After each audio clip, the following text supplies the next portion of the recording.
Sir, pabor po ba kayo sa impeachment? Oo, kasi nung panahon ng tatay niya, lagi kaming nagtatago. Akala namin kami nasusunod sa tokhang.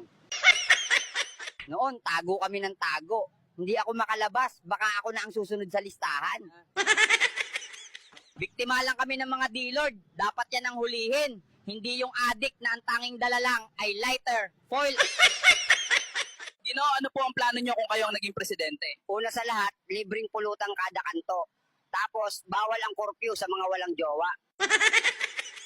Sa tingin nyo po, ano ang problema ng bansa ngayon? Problema, edi yung tinola, puro sabaw. Nasaan ang manok? Ha? Nasaan ang manok? Sir, ano ang solusyon nyo sa korupsyon? Simple. Ipalay detector test lahat ng politiko, real. Habang naka-polygraph, may karayom sa upuan. Sir, sino po ang may kasalanan kung bakit naghihirap ang bansa? Walang iisang may sala, pero sure ako, hindi ako yon. Sir, may solusyon po ba kayo sa traffic sa EDSA? Simple lang. Gawing one-way lahat ng kalsada, papuntang palengke. Anong solusyon nyo sa pagtaas ng kriminalidad? Lahat ng magnanakaw, lagyan ng bell sa bewang para alam ng lahat kung nasaan sila. Sir, anong nagbibigay sa inyo ng lakas araw-araw? Yung utang sa tindahan, bang kailangan kong mabuhay para mabayaran yon. Sir, ano para sa inyo ang tunam na tagumpay? Yung makautang ka nang hindi ka hinahabol. Sir Juan, kailan nyo po balak abutin ang pangarap nyo?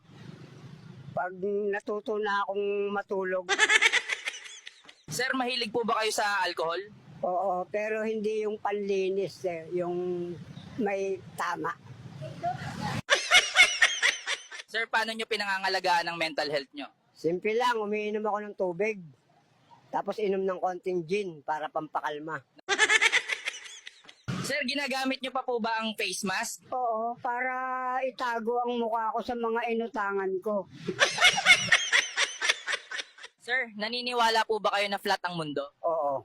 Lalo na kapag nakainom puwen, umiikot man, flat pa rin ang bagsak.